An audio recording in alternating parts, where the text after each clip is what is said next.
ಹಿಂದೂ ರಾಷ್ಟ್ರ ಡೇಂಜರ್ ವಿಶೇಷ ಚರ್ಚಾ ಕಾರ್ಯಕ್ರಮಕ್ಕೆ ಸ್ವಾಗತ.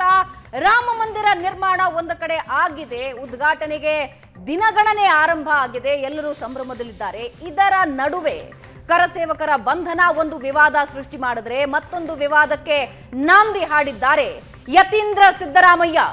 ಹಿಂದೂ ರಾಷ್ಟ್ರ ಡೇಂಜರ್ ಅಂದಿದ್ದಾರೆ. ರಾಮ ಮಂದಿರ ನಿರ್ಮಾಣದ ಮಧ್ಯದಲ್ಲಿ ಹಿಂದೂ ರಾಷ್ಟ್ರ ವಿವಾದಕ್ಕೆ ಕಿಡಿ ಹೊತ್ತಿಸಿದ್ದಾರೆ ಯತೀಂದ್ರ ಸಿದ್ದರಾಮಯ್ಯ. ಹಿಂದೂ ರಾಷ್ಟ್ರ ಆದ್ರೆ ಭಾರತ ಬರ್ಬಾದಾಗುತ್ತಾ?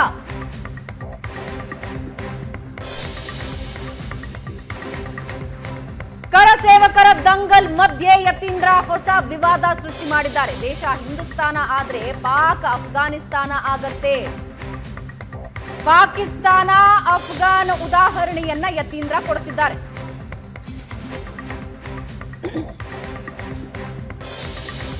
ಸಿಎಂ ಪುತ್ರ ಯತೀಂದ್ರ ಮಾತ್ನಲ್ಲಿ ಎಷ್ಟು ಭಯ? ಬಿಜೆಪಿ ಮತ್ತು ಆರ್ಎಸ್ಎಸ್ ನಿಂದ ಜಾತ್ಯತೀತ ತತ್ವಕ್ಕೆ ಅಪಾಯ. ನಮ್ಮ ದೇಶವನ್ನು ಹಿಂದೂ ರಾಷ್ಟ್ರ ಮಾಡೋದಕ್ಕೆ ಹೊರಟಿದ್ದಾರೆ. ಪಾಕ್ ಅಫ್ಘಾನ್ ಧರ್ಮದ ಹೆಸರಲ್ಲಿ ಸರ್ವಾಧಿಕಾರ ನಡೆಸಿ ದಿವಾಳಿಯಾಗಿವೆ. ಹಿಂದೂ ರಾಷ್ಟ್ರವಾದ್ರೆ ದೇಶ ದಿವಾಳಿ ಆಗುತ್ತಾ? ಧರ್ಮದ ಹೆಸರಲ್ಲಿ ರಾಜಕೀಯ ಮಾಡ್ತಾ ಇರೋದು ಹಾಗಾದ್ರೆ ಯಾರು?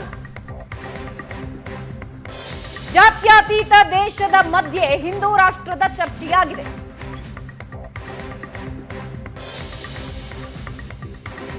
ನಮ್ಮ ದೇಶನ ಹಿಂದೂ ರಾಷ್ಟ್ರ ಮಾಡೋದಕ್ಕೆ ಹೊರಟಿದ್ದಾರೆ. ಹಿಂದೂ ರಾಷ್ಟ್ರ ಆದ್ರೆ ನಮ್ಮ ದೇಶ ಪಾಕ್ ಅಫ್ಘಾನಿಸ್ತಾನ ಆಗತ್ತೆ. ಜಾತ್ಯತೀತ ಬಿಟ್ಟು ಧರ್ಮದ ಹಿಂದೆ ಹೋದ್ರೆ ಅಭಿವೃದ್ಧಿ ಕಾಣಲ್ಲ ಅಂದಿದ್ದಾರೆ.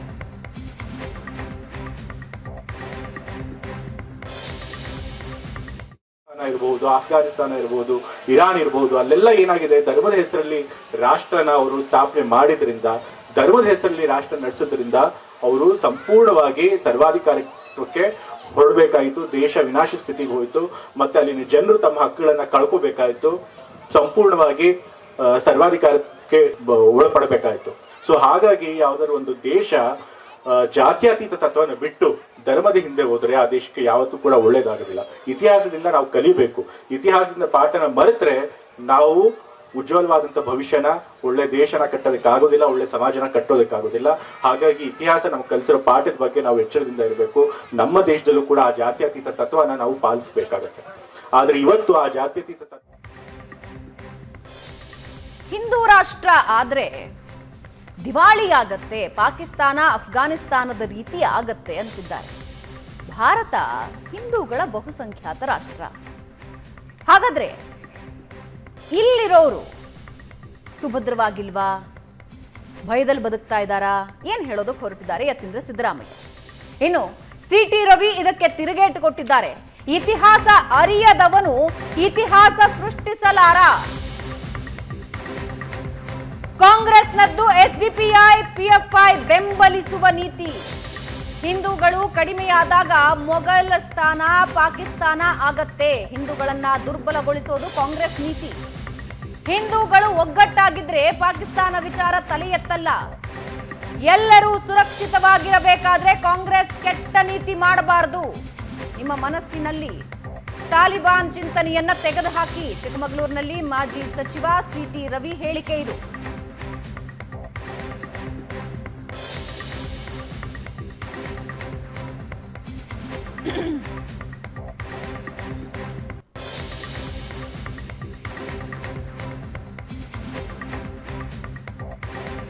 ಮಾಜಿ ಶಾಸಕರಾಗಿರ್ತಕ್ಕಂಥ ಯತೀಂದ್ರ ಸಿದ್ದರಾಮಯ್ಯನವರು ಹೇಳಿಕೆ ಕೊಟ್ಟಿದ್ದಾರೆ. ಹಿಂದೂ ರಾಷ್ಟ್ರದ ಘೋಷಣೆ ಆದರೆ ಭಾರತ ಅಫ್ಘಾನಿಸ್ತಾನ ಆಗುತ್ತೆ, ಪಾಕಿಸ್ತಾನ ಆಗುತ್ತೆ ಅಂತ. ಇತಿಹಾಸ ಅರಿಯದವನು ಇತಿಹಾಸ ಸೃಷ್ಟಿಸಲಾರ.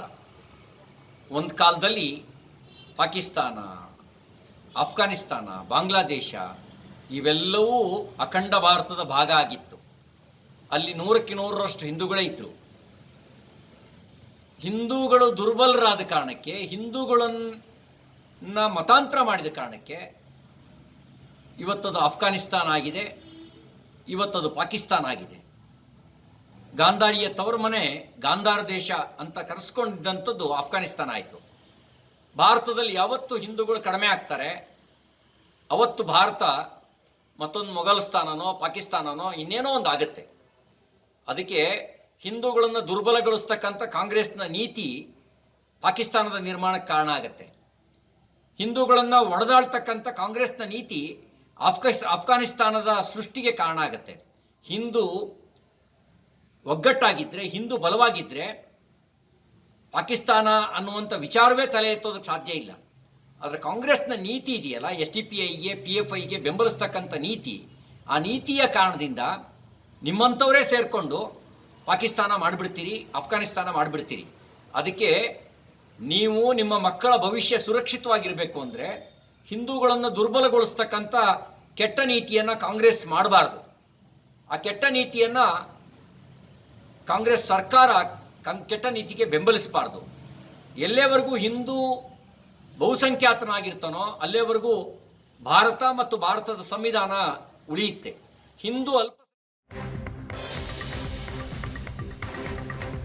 ಹಿಂದೂ ರಾಷ್ಟ್ರದ ಕುರಿತಾಗಿ ಯತೀಂದ್ರ ಸಿದ್ದರಾಮಯ್ಯ ಅವರ ಈ ಹೇಳಿಕೆ ಈಗ ಸದ್ಯಕ್ಕೆ ಕಿಚ್ಚು ಹಚ್ಚಿದೆ. ಹಾಗಾದ್ರೆ ಬಹುಸಂಖ್ಯಾತರಿರುವ ಭಾರತದಲ್ಲಿ ಯಾರಿಗೆ ಏನು ಸಮಸ್ಯೆ ಆಗಿದೆ ಅನ್ನೋದು ಸದ್ಯಕ್ಕೆ ಆ ಪ್ರಶ್ನೆಗೆ ಯತೀಂದ್ರ ಸಿದ್ದರಾಮಯ್ಯ ಅವರು ಉತ್ತರಿಸಬೇಕು. ಸದ್ಯಕ್ಕೆ ಬಿಜೆಪಿ ವಕ್ತಾರರಾದ ಯದುಕುಮಾರ್ ಗೌಡ್ರು ನಮ್ಮ ಜೊತೆ ಜಾಯ್ನ್ ಆಗಿದ್ದಾರೆ. ಯದುಕುಮಾರ್ ಅವರೇ, ಕಾರ್ಯಕ್ರಮಕ್ಕೆ ಸ್ವಾಗತ. ನಮಸ್ತೆ ಮೇಡಮ್. ರಾಜಕಾರಣನೋ ಮತ್ತೊಂದೋ ಮಗದೊಂದೋ, ಆದರೆ ಇಂತಹ ಹೇಳಿಕೆಗಳು ಬಹಳಷ್ಟು ಪ್ರಶ್ನೆಗಳನ್ನು ಹುಟ್ಟುಹಾಕ್ಬಿಡುತ್ತೆ. ಯಾವ ಕಾರಣಕ್ಕೆ ಇಂಥದ್ದೊಂದು ಹೇಳಿಕೆ? ಬಹುಸಂಖ್ಯಾತರಿದ್ದಾರೆ ಈಗ ಭಾರತದಲ್ಲಿ, ಯಾರಿಗೇನು ಸಮಸ್ಯೆ ಆಗಿದೆ? ಯಾರಿಗೇನು ಸಮಸ್ಯೆ ಆಗಿದೆ ಅನ್ನೋದು ಹೇಳೋರು ಹೇಳಬೇಕಾಗಿದೆ. ಈ ಒಂದು ವಾಕ್ಯವನ್ನು ಹೇಳಿದ್ರು ಅವ್ರು ಹೇಳಬೇಕಾಗತ್ತೆ. ಏಕೆಂದರೆ ಇಷ್ಟು ದೊಡ್ಡವಾದಂಥ 140 ಕೋಟಿ ಇರುವಂಥ ಜನಸಂಖ್ಯೆಯಲ್ಲಿ ಯಾರು ಈ ಸಂದರ್ಭ ಅಂದರೆ ಹೇಳಿರೋ ಸಂದರ್ಭನೂ ನಾವು ಯೋಚನೆ ಮಾಡಬೇಕಾಗತ್ತೆ ಮೇಡಮ್. ಇಲ್ಲಿ ಯಾವ 500 ವರ್ಷಗಳ ದಿವ್ಯ ಹೋರಾಟದಿಂದ ಎಲ್ಲರ ಪ್ರಾಣ ಬಲಿದಾನದಿಂದ ರಾಮರ ಒಂದು ಪ್ರತಿಷ್ಠಾಪನೆ ನಡೀತಾ ಇದೆಯೋ ಅಂಥ ಒಂದು ಸಂದರ್ಭದಲ್ಲಿ ಯಾವ ಹೇಳಿಕೆಗಳು ಬರ್ತಾ ಇದೆ ಅಂತ ತಾವೇ ಗಮನಿಸ್ಬೋದು. ಕಾಂಗ್ರೆಸ್ ವತಿಯಿಂದ ಯಾವ ಹೇಳಿಕೆಗಳು ಬರುತ್ತೆ ಅಂತ ಅಂದರೆ ದ್ವೇಷದ ವಿಷ ಬೀಜವನ್ನು ಹುಟ್ಟುವುದು ಒಂದು, ಮತ್ತೆ ಇನ್ನೊಬ್ಬರಲ್ಲಿ ಭಯ ಹುಟ್ಟಿಸುವಂಥದ್ದು. ಭಯ ಹುಟ್ಟಿ ಇನ್ನೊಬ್ರು ನಾಯಕರು ಹೇಳ್ತಾರೆ ಗೋಧ್ರಾ ಥರ ಆಗತ್ತೆ, ಹಿಂದೂ ರಾಷ್ಟ್ರ ಆಗತ್ತೆ ಅಂತ. ನಾ ಹೇಳುವಂಥದ್ದು ಈ ರಾಷ್ಟ್ರದ ನಿರ್ಮಾಣ ಆಗಿರುವಂಥದ್ದು ಧರ್ಮದ ಆರಾಧದ ಮೇಲೆ ಅಲ್ವಾ ಆಗಿದ್ದಂಥದ್ದು.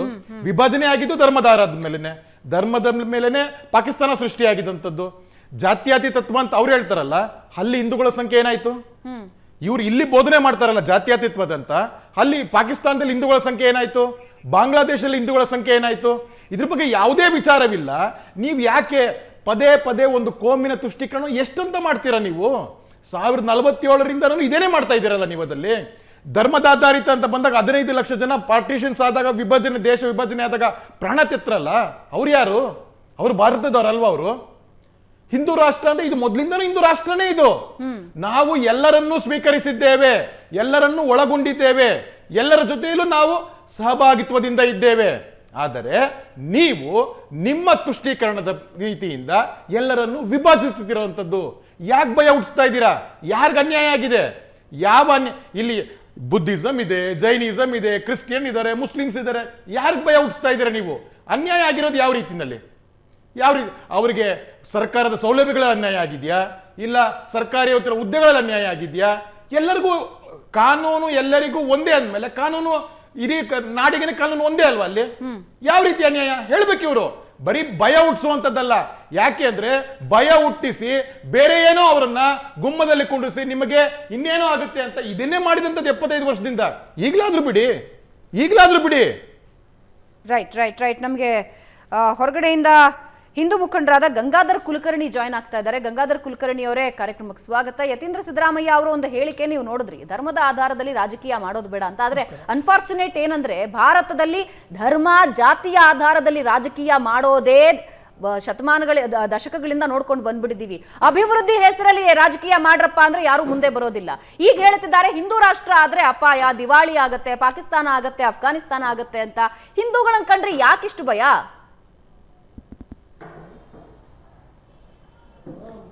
ಇದು ಕಾಂಗ್ರೆಸ್ಸಿಗೆ ಏನೋ ತಲಾಂತರವಾಗಿ ಬಂದಿರತಕ್ಕಂಥ ಒಂದು ದೊಡ್ಡ ರೋಗ ಇದು. ಅವ್ರಿಗೆ ಟೋಟಲಿ ಹಿಂದುತ್ವದ ಬಗ್ಗೆ ಯಾವಾಗಲೂ ಸಹ ನೆಹರು ಕಾಲದಿಂದ ಇದನ್ನೇ ಅನುಸರಿಸ್ಕೊಂಡು ಬಂದಿದ್ದಾರೆ ಅವರು. ಅವ್ರಿಗೆ ಯಾವಾಗಲೂ ಸಹ ಹಿಂದೂಗಳನ್ನು ಟೀಕೆ ಮಾಡುವಂಥದ್ದೇ ಅವ್ರದ್ದು ಪ್ರವೃತ್ತಿ, ಹಿಂದೂಗಳನ್ನೇ ಯಾವಾಗಲೂ ಹತ್ತಿಕ್ಕುವಂಥ ಪ್ರಯತ್ನ. ಅವರ ಮೊದಲೇ ಪ್ರಧಾನಿಯಾದಂಥ ನೆಹರು ಅವರೇ ಹೇಳ್ತಾರೆ, ನನಗೆ ಬೇಕಾದರೆ ಕತ್ತೆ ಅಂಥೇಳಿ ಆದರೆ ಹಿಂದೂ ಅಂತ ಹೇಳಬೇಡಿ ಅಂತ.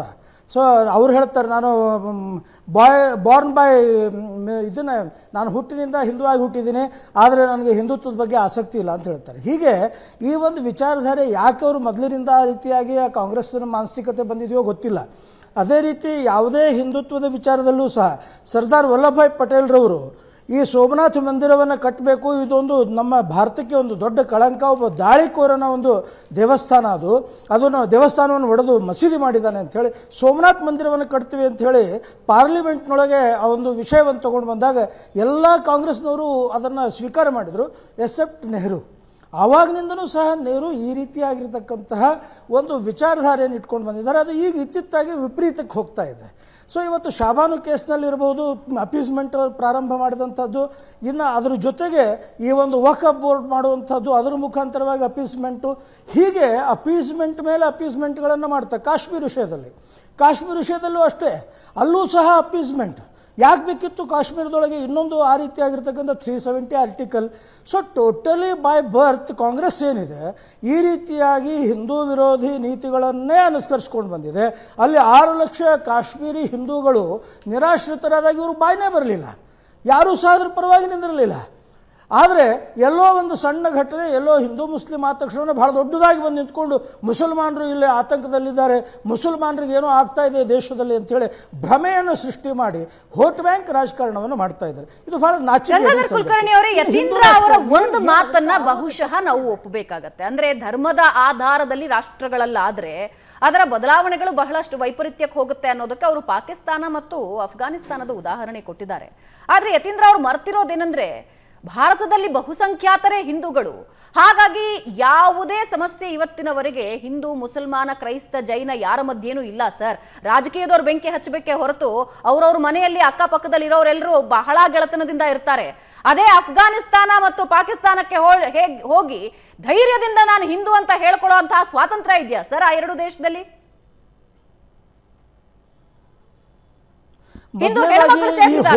ಬಹಳ ಮೂರ್ಖತನದ ಪರಮಾವಧಿ ಅಲ್ಲ. ಅದಕ್ಕೆ ಈ ಹೇಳಿಕೆ ಏನಿದೆ ಯತ್ರಿಂದ ಅವ್ರದ್ದು, ಇವತ್ತು ಪಾಕಿಸ್ತಾನ ಮತ್ತು ಬಾಂಗ್ಲಾದೇಶವನ್ನು ಭಾರತಕ್ಕೆ ಅಥವಾ ಹಿಂದುತ್ವಕ್ಕೆ ಹೋಲಿಸುವಂಥದ್ದು ಮೂರ್ಖತನದ ಪರಮಾವಧಿ.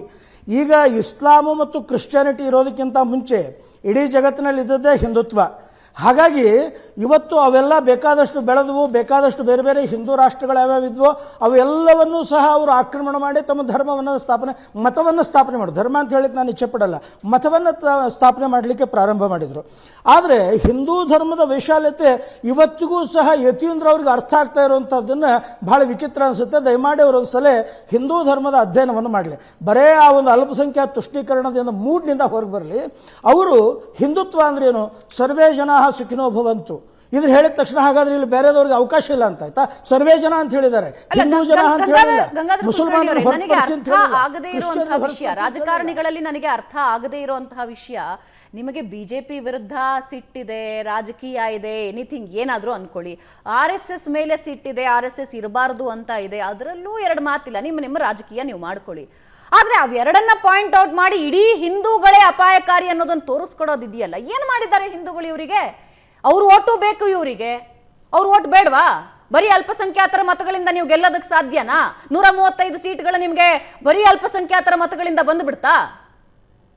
ಹಾಗಾದ್ರೆ ಹಿಂದೂಗಳು ಬೇಡವಾ? ಘೋಷಣೆ ಮಾಡ್ಬಿಡ್ಲಿ ನಮಗೆ ಹಿಂದೂಗಳ ಮತ ಬೇಡ ಅಂತ. ಅರೆ ಎಲ್ಲರೂ ಸೇರಿ ರಾಷ್ಟ್ರ ಕಟ್ಟಬೇಕು, ಎಲ್ಲರೂ ಸೇರಿ ರಾಜ್ಯ ಕಟ್ಟಬೇಕು, ಎಲ್ಲರೂ ಸೇರಿ ಸರ್ಕಾರ ಕಟ್ಟಬೇಕು. ಐ ಡೋಂಟ್ ಅಂಡರ್ಸ್ಟ್ಯಾಂಡ್ ಯಾಕೆ ಹಿಂದೂಗಳ ಮೇಲೆ ಇಷ್ಟೊಂದು ಕೋಪ? ಅಕ್ಷರಶಃ ಸತ್ಯ. ಹಿಂದೂ ರಾಷ್ಟ್ರ ಆದ್ರೆ ದಿವಾಳಿ ಆಗತ್ತೆ, ಅಪಾಯ. ಈ ಒಂದು ತುಷ್ಟೀಕರಣ ಮಾಡಿದ್ರೆ ಇವತ್ತು ಹಿಂದೂ ರಾಷ್ಟ್ರ ಅಂಥೇಳಿ ಯಾವುದೂ ಸಹ ಜಗತ್ತಿನೊಳಗೆ ದಿವಾಳಿ ಆದದ್ದಿಲ್ಲ. ಅಲ್ಲಿ ಬೇರೆ ಬೇರೆ ಸಂಸ್ಕೃತಿಗಳನ್ನು ಬೆಳೆಸಿದಂಥದ್ದಿದೆ. ಫಾರ್ ಎಕ್ಸಾಂಪಲ್ ನಿಮ್ಗೆ ನೇಪಾಳದ ಹೇಳೋದಾದರೆ, ನೇಪಾಳದಲ್ಲಿ ಇದಕ್ಕಿಂತ ಮುಂಚೆ ಅಲ್ಲಿ ಹಿಂದೂ ರಾಷ್ಟ್ರನೇ ಇತ್ತು. ಅದು ಆದ ನಂತರ ಅಲ್ಲಿ ಕಮ್ಯುನಿಸಮ್ ಯಾವಾಗ ಕಾಲಿಡ್ತು, ಅಲ್ಲಿ ಪೂರ್ತಿ ನೇಪಾಳದಲ್ಲಿ ಒಂದು ರೀತಿ ಅರಾಜಕತೆ ಸೃಷ್ಟಿಯಾಯಿತು. ಹಿಂದೂ ರಾಷ್ಟ್ರ ಇದ್ದಾಗ ಅಲ್ಲಿ ಯಾವುದೇ ಸಮಸ್ಯೆ ಇರಲಿಲ್ಲ, ರಾಜನ ಆಳ್ವಿಕೆ ಇತ್ತು, ಚೆನ್ನಾಗಿನೇ ಇತ್ತು. ಇಡೀ ನೇಪಾಳ ಅಷ್ಟೊಂದು ಸಂಪದ್ಭರಿತವಾಗಿತ್ತು. ಯಾವಾಗ ಕಮ್ಯುನಿಸಮಲ್ಲಿ ಕಾಲಿಡ್ತು, ಚೀನಾದಲ್ಲಿ ಹಸ್ತಕ್ಷೇಪ ಪ್ರಾರಂಭ ಆಯಿತು, ಆವಾಗಲೇ ಪ್ರಾರಂಭ ಆದಂಥದ್ದು ಬೇರೆ ಬೇರೆ ರೀತಿಯಾದಂಥ ಪ್ರಕ್ರಿಯೆಗಳು. ಹೀಗಾಗಿ ಹಿಂದೂ ರಾಷ್ಟ್ರ ಆಗೋದ್ರಿಂದ ದಿವಾಳಿ ಆಗಿಬಿಡುತ್ತೆ, ಏನೋ ಒಂದು ಭಯ ಹುಟ್ಟಿಸ್ಬಿಡ್ತೀವಿ ಅನ್ನೋವಂಥದ್ದನ್ನು ಮೂರ್ಖತನದ ಪರಮಾವಧಿ. ಎಂದೂ ಸಹ ಹಿಂದೂ ಯೋಚನೆ ಮಾಡಲ್ಲ ಅವನು ಬೇರೆ ನಾನು ಬೇರೆ ಅಂತೇಳಿ. ಎಲ್ಲರನ್ನೂ ಸಮನಾಗಿ ಕಾಣುವಂಥ ಬುದ್ಧಿ ಹಿಂದೂಗಳಿಗಿದೆ. ಇದ್ರ ಜೊತೆಗೆ ಯತೀಂದ್ರ ಅವರಿಗೆ ಸ್ವಲ್ಪ ಇನ್ನೂ ಬಾಲಿಶವಾದಂಥ ಬುದ್ಧಿ ಇದೆ ಅನಿಸುತ್ತೆ. ಇವತ್ತು ರಾಜಕೀಯವಾಗಿ ಹೇಳೋ ಹೇಳಿಕೆ ಯಾವುದು ಬಾಲಿಶ ಅಲ್ಲ ಸರ್. ಹಿಂದೂಗಳು ಸರ್ ಅವರು ಮಾಜಿ ಶಾಸಕರಾಗಿರೋರು, ಅವರು ಗೊತ್ತಿಲ್ಲದೆ ಈ ಮಾತು ಹೇಳ್ತಾರ, ಗೊತ್ತಿಲ್ಲದೆ ಈ ಮಾತು ಹೇಳ್ತಾರ ಸರ್ ಅವರು? ಅಲ್ಲ, ಅದಕ್ಕೆ ಹೇಳ್ತಾರೆ ಬಾಲಿಶ್ ಹಿಂದುತ್ವದ ವಿಚಾರದ ಬಗ್ಗೆ ಅವ್ರು ಗೊತ್ತಿಲ್ಲಾರ್ದೆ ಬಾಲಿಶ್ ಹೇಳ್ತಾ ಇದ್ದಾರೋ ಅಥವಾ ರಾಜಕೀಯ ಹಿತಾಸಕ್ತಿ ಹೇಳ್ತಾ ಇದ್ದಾರೋ ಗೊತ್ತಿಲ್ಲ. ವಾಪಸ್ ಬರ್ತೀನಿ ಕುಲಕರ್ಣಿ ಅವರೇ, ಚರ್ಚೆ ಮುಂದುವರಿಸ್ತೀನಿ ನಿಮ್ ಜೊತೆ. ಬಹುಸಂಖ್ಯಾತ ಹಿಂದೂಗಳು, ಮುಸ್ಲಿಮರು, ಕ್ರೈಸ್ತರು, ಜೈನರು, ವಿವಿಧ ಸಮುದಾಯಗಳು ಎಲ್ಲರೂ ಒಟ್ಟಿಗೆ ಕೂಡಿ ಬಾಳುವ ಯಾವುದಾದರೂ ದೇಶ, ಸೌಹಾರ್ದತೆಯಿಂದ ಬಾಳ್ತಾ ಇರೋ ದೇಶ. ಅಕ್ಕಪಕ್ಕದಲ್ಲಿ ಯಾರಿಗೋ ಸಮಸ್ಯೆ ಆದ್ರೆ, ಮುಸಲ್ಮಾನರಿಗೆ ಸಮಸ್ಯೆ ಆದ್ರೆ ಹಿಂದೂಗಳಿಗೆ ಸಮಸ್ಯೆ ಆದ್ರೆ ಮುಸಲ್ಮಾನರು ಬರ್ತಾರೆ, ಹೆಗಲಿಗೆ ಹೆಗಲು ಕೊಡ್ತಾರೆ ಅಂದ್ರೆ ಅದು ಕೇವಲ ಭಾರತದಲ್ಲಿ ನೋಡೋದಕ್ಕೆ ಸಾಧ್ಯ ಇರುವ ಸುಂದರವಾದ ವಾತಾವರಣ. ಹಿಂದೂ ರಾಷ್ಟ್ರ ಆಗಿಬಿಟ್ರೆ ಅಪಾಯಕಾರಿ, ಹಿಂದೂ ರಾಷ್ಟ್ರ ಆದ್ರೆ ದಿವಾಳಿ ಆಗಿಬಿಡುತ್ತೆ, ಪಾಕಿಸ್ತಾನ ಅಫ್ಘಾನಿಸ್ತಾನ ತರ ಆಗಿಬಿಡುತ್ತೆ. ಹಿಂದೂ ಜನಾಂಗದ ಕುರಿತಾಗಿ ಅಥವಾ ಹಿಂದೂಗಳ ಕುರಿತಾಗಿ ಯಾಕಿಷ್ಟು ದ್ವೇಷ?